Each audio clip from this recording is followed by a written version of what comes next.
ভাঙড়ে আইএসএফকে চেটা ফেলতে দেবে না বলছে তৃণমূল। দেখুন, চাটা কেন ফেলতে দেবে না? ভয় পাচ্ছে বলেই তো।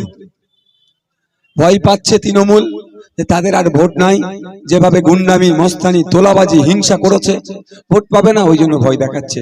তবে ওই ভয়ে আইএসএফ ভয় পায় না, ওই ভয়ে আইএসএফ গুটিয়ে যাবে না। আইএসএফ সমাজ ব্যবস্থা পরিবর্তনের লড়াই এসেছে, সমাজ ব্যবস্থা পরিবর্তন করবে। হিংসা করলে গণতান্ত্রিক প্রক্রিয়ায় তার জবাব দেওয়া হবে। লোকসভার প্রাতকালীন আমরা দেখতে পাচ্ছি রাজ্যের মুখ্যমন্ত্রী মমতা ব্যানার্জি নরেন্দ্র মোদীকে জনসভা থেকে একের পর এক আক্রমণ শানাচ্ছে। আরেক দিক থেকে দেখতে পাচ্ছি শীত বস্ত্র এবং সিজনের আম পাড়ি দিচ্ছে, সেটা নরেন্দ্র মোদী নিজেই স্বীকার করেছে। দেখুন, তৃণমূল আর বিজেপি নাটক করছে। সময়ে সময়ে জন্মদিনে চাদর ফুল মিষ্টি পাঠিয়ে দিচ্ছে, সেখানে কোনো ব্যাপার নয়। আর এখানে বাইনারির পলিটিক্স তৈরি করছে। মমতা ব্যানার্জি দেখাচ্ছে বিজেপির বিরুদ্ধে নাকি তৃণমূলই লড়ছে, আর মোদিজি এসে এমন বুঝাচ্ছে তৃণমূলকে নাকি জব্দ মোদিজি একাই করবে। তো ব্যাপারটা হচ্ছে এদের বাইনারি চলছে, এই বাইনারি ভাঙছে আমরা। আমরা চাই জনগণের জনপ্রতিনিধিকে পার্লামেন্টে পাঠাতে, যে জনগণের হয়ে কথা বলবে। গতকাল শুভেন্দু অধিকারীর কথাতে পরিষ্কার হয়ে গেছে যে বিজেপি রাজ্যে ক্ষমতায় এলে তারা ভাঙড়ে এয়ারপোর্ট তৈরি করবেই। এয়ারপোর্ট করার জন্য ভাঙড়ের ফাঁকা জমি চেয়েছিল ভারত সরকার, ফাঁকা জমি, ঘরবাড়ি নয়। সে জমি পর্যন্ত দেয়নি। এবারে তো অমিত শাহজি রায়গঞ্জে বলেই গেছেন কলকাতায় এয়ারপোর্টের এক্সপানশন হবে। দেখুন, আমি আবারও বলছি, ভাঙড়ের মানুষের বিনা আপনার কি বলে এদের ইচ্ছার বাইরে গিয়ে ভাঙড় থেকে এক কোদাল মাটি তুলতে দেবো না এয়ারপোর্টের জন্য, আর এক কোদাল মাটি ফেলতে দেবো না এয়ারপোর্টের জন্য। ভাঙড়ের মানুষ যদি চায় এয়ারপোর্ট, কেন এখানে যদি মেট্রো চাই, তার জন্য লড়াই হবে। অলরেডি তো ভাঙড়ে ট্রেন লাইন ছিল ঘটপুকুরিতে হওয়ার কথা। শুভেন্দু অধিকারীকে বলুন, 10 বছরের সরকার আপনারা চালাচ্ছেন, ভাঙড়ে তো রেলের মানচিত্র ঘটপুকুরিতে আসার কথা। অলরেডি তো সেই ডেমো লাইন ফেলা আছে, এখনো করছে না কেন? দরকার এখানে ট্রেন লাইন। উনি আমাকে হেলিকপ্টারে ফ্লাইট চড়ার স্বপ্ন দেখাচ্ছে, আমাদের দরকার নেই। ওনাকে বলবেন যে যে যে জায়গাগুলো অলরেডি আছে, মালদা এয়ারপোর্টের জন্য জায়গা নিয়ে আছে, অন্ডাল এয়ারপোর্ট আছে, বাঁকুড়াতে আছে, ওই জায়গাগুলোকে ঠিক করতে। ভাঙড়ের দিকে তাকাতে মানা করবেন। এখানে তাকালে চাষি ভুষি মানুষকে নিয়ে এমন আন্দোলন গড়ে তুলবো না, বাংলা ছাড়া হয়ে যাবে বিজেপি। ভাঙড়ের তৃণমূল নেতা খায়রুল সাহেব বলছেন যে আইএসএফ এর ছেলেরাই তাদের বাড়িতে বোমা মারছে। দেখুন, এইটা হচ্ছে নতুন নাটক না, এদের পুরাতন নাটক। এরা বোমাবাজি করবে, আর আইএসএফ এর ছেলেরা থানাকে ফোন করলে, ওয়েস্ট বেঙ্গল পুলিশ যখন ছিল তখন থেকে ঘটনাটা, যখন থানাকে ফোন করবে, থানা এসে কি করবে, আমাদের ছেলেদের নামে মিথ্যা মামলা দেবে। এরা বোমাবাজি করছে। কদিন আগে যেখানে বোম বাঁধছিল, তৈরি করছিল, সেখানে আমাদের ছেলেরা বারবার থানাকে ফোন করেছে, যাচ্ছি দেখছি, যাচ্ছি দেখছি করে করে, তারা এখন আসলো না। তো খায়রুল ইসলাম সাহেবকে বলবেন, আপনার গুরু এখন তো আপনার আরাবুল সাহেব গুরু ছিল, সেই গুরু জেলের ভাত খাচ্ছে, এখন গুরু ধরেছেন শওকত মোল্লাকে।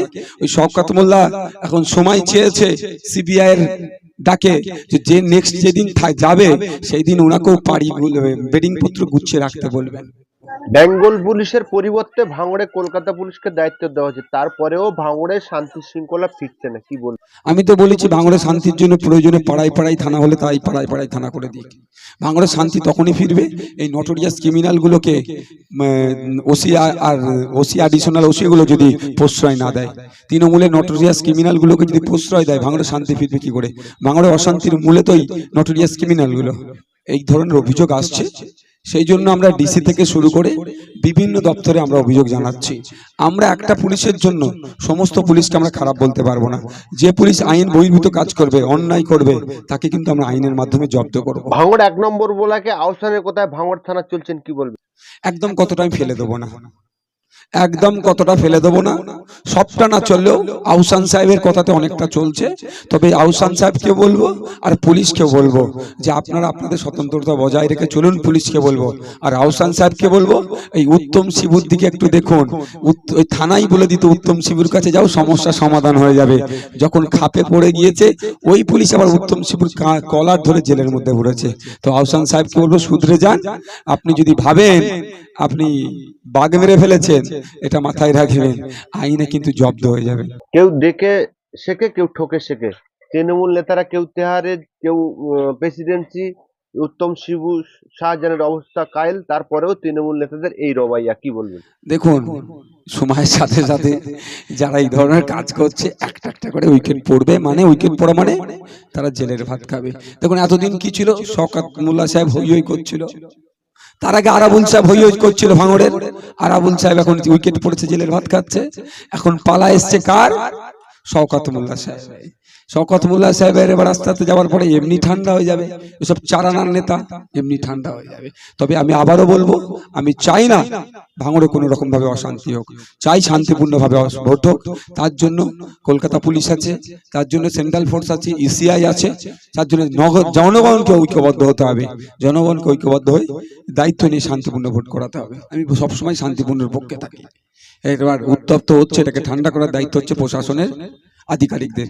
তারা যদি ঠান্ডা না করতে পারে ব্যর্থ হবে, আর ব্যর্থ করে যদি অনৈতিক কাজ করে তাকে আগামী দিনে জবাব দিতে হবে, ছাড়া আর হবে না। আর ভুলে যাওয়ারও ছেলে না আমি। বারুইপুর জনসভায় মমতা ব্যানার্জি শওকত মোল্লার পিঠ চাপড়ে বলেছে, আমি আমার জীবনের থেকে একে বেশি ভালোবাসি। এই বাচ্চা ছেলেটাকে সিবিআই নোটিশ পাঠিয়েছে। শুনেন একটা কথা বলি, কথাটা খুব খারাপ ভাবে নেবেন না। আপনারা খোঁজ নেবেন মিজোরামের দিকে, মিজোতে যারা আছেন ওখানে বসবাস করে, ওরা কুকুরের মাংস খায়। খারাপ ভাবে নেবেন, আমি আবার রিপিট করছি, একটু খোঁজ নেবেন। যখন কুকুরকে ওরা শিকার করে, কাছে ডেকে নিয়েছে না, মাথায় হাত বুলোয়, কুকুর ন্যাজ লড়াই, আর পেছন দিকে গরম শিখে ওরা শিকার করে, গরম শিখ আগুনে গরম করে, পেছন দিক থেকে এসে পাই করে ঘুরে দেয়। আর উত্তর দিতে হবে? হ্যাঁ, কিন্তু খারাপ ভাবে নেবেন না এটাকে, কি আমি ওনাকে কিন্তু ওই সাথে তুলনা করছি না। তার মানে যার বলি, শুনুন আর একটা কথা বলি, বলি যখন দেয় কি হয়, তোকে সুন্দর করে পাটা বলি দেবে, মালা টালা পড়ায়। আর যখন কুরবানি হয় দেখেছেন, কুরবানির গরুকে লাইয়ে ধুয়ে পরিষ্কার করে পরিচ্ছন্ন করে তারপরে কি হয়, কুরবানি হয়। এটা বুঝতে পারছেন না আপনি? এতদিন যাকে বলতো তুই বোম্বা দিস, তাকে আজকে কাছের দেখে কেন বলছে তুই বাপ, যে চিঠিটা পাঠিয়েছিস খুব ভালো কাজ করেছিস। উনি তো পাঠায়নি, ওনার বুদ্ধি দিয়ে গিয়েছে যে আমি ভোট মিটে গেলে যাব। মোটামুটি ভোটটা তুই ভালো করে যাতে পার করে, যাতে না টেনশনে পড়ে যায়, ওই জন্য একটু পাম দিচ্ছিল। ও ভোটের মিটবে কি মিটবে আমি বলতে পারবো না, কিন্তু আগামী দিনে জেলের ভাত খাচ্ছে। আমি আজকে ফুললি কনফিডেন্সের সাথে বলছি, ওই মমতা ব্যানার্জির মাথায় হাত যখন আছে, ও জেলের ভাত খাবেই খাবে। এখনো ভাঙড়ে আইএসএফ কর্মীদের তৃণমূল কর্মীরা ধমকি দিচ্ছে। অনেক অনেক কিছু বলে ভাই, অনেক কিছু বলে, অনেক দেখে নিয়েছে। ওই হুমকি চুমকি দেওয়া চলবে না। এরা হারার ভয় বুঝে গেছে, হারবে, এরা ধরে নিয়েছে হেরে যাবে, একদম কনফার্ম হারবে। এই জন্য আমাদেরকে ধমকাচ্ছে চমকাচ্ছে, ওটা আটকে রাখতে পারবে না। 4 তারিখের পরে তৃণমূল ভাইগুলো কোথা থাকবে একটু জিজ্ঞাসা করুন। আমি ফুল কনফিডেন্সের সাথে বলছি, 4 তারিখের পরে কোথা থাকবে কোনো ঠিক নেই, ওরাই খুঁজে পাওয়া যাবে না। থ্যাংক ইউ ভাই।